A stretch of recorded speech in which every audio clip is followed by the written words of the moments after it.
What is up, everybody? My name is Hyken, and today we are going to be talking about some of the mods that I made to my Epomaker SK61, and of course I'll be doing a before and after sound test for all of that, so don't you worry. But before we get into all that, please remember to hit that like button if you're enjoying the video at any point, and if it's your first time here, consider subscribing as well. It's free, you may as well. Alright, so I have already done a full review of this keyboard. I will leave it linked in the description or up in that corner, I think. I'll leave it in one of the two or both, but the TLDR version is that it's a good keyboard, solid build quality, good keycaps, good Gateron optical switches. I have optical reds. However, the stabilizers really aren't great, and the software experience is not very user-friendly. So those are really my only complaints about it, but everything else was really pretty good. Make sure that you watch that full review, though, if you have any more questions about it. Really, my biggest problem with the keyboard was the stabilizers. I thought the switches were already pretty smooth since they're optical switches, so there's not really any mechanical components in there for it to rub against. However, there was still some friction, so I knew that lubing the switches would get rid of that. So that's one of the mods that I did, and then I also did a band-aid, clipping, and re-lubing of the stabilizers to help improve those as well, as those were the weakest part of this keyboard. All in all, it took about 5 hours, but I am really happy with the way it turned out. And this keyboard's hot swappable as well, so I didn't even need to desolder anything. I just pulled the switches out. Seriously though, this was well worth the time invested. I am so happy I did this, and I'm sure you are foaming at the mouth right now for a sound test.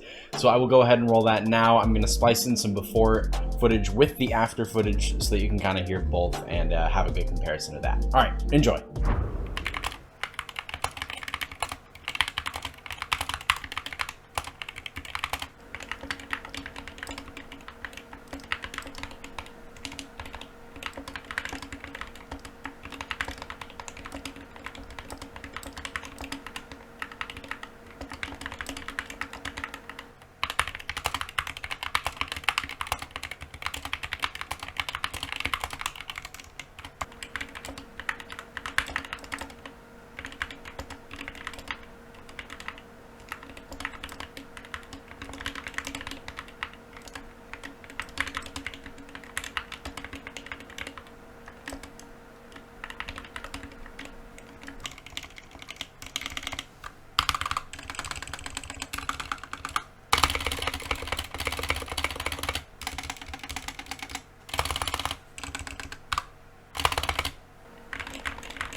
Yeah, I'm sure you could hear it yourself, but it is a massive improvement here for both the switches and the stabilizers especially. I'm not 100% satisfied with the left shift or the space bar. They're still a little bit too loud for my liking, but this is still just a massive improvement from earlier. I seriously am so glad that I spent the time doing this. This is my first time doing this to a keyboard too, so I'm really happy that I did this. Pretty soon I will be uploading a 3-minute or so ASMR typing video. I've been doing more of those with my keyboards, so I will definitely be doing one with this keyboard after I have already lubed and modded it. I think I did one before already, but that's not as good. So I will definitely be putting a new one out, so make sure that you are again subscribed for that. And then if you want to see the tutorials that I used Teja Type's tutorial for the stabilizers, and I used Brandon Taylor's tutorial for the switches. I will link both down in the description below so that you can see them for yourselves.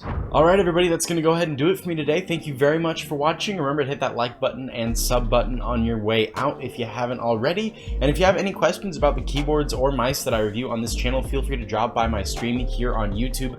I stream every Monday, Wednesday, Friday at about noon West Coast time. So make sure that you're here for that. We have a great time. All right, I'm going to go ahead and get out of here. Thank you very much for watching, everybody, and I will see you all in the next one. Peace.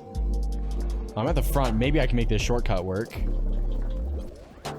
Oh, I can. No!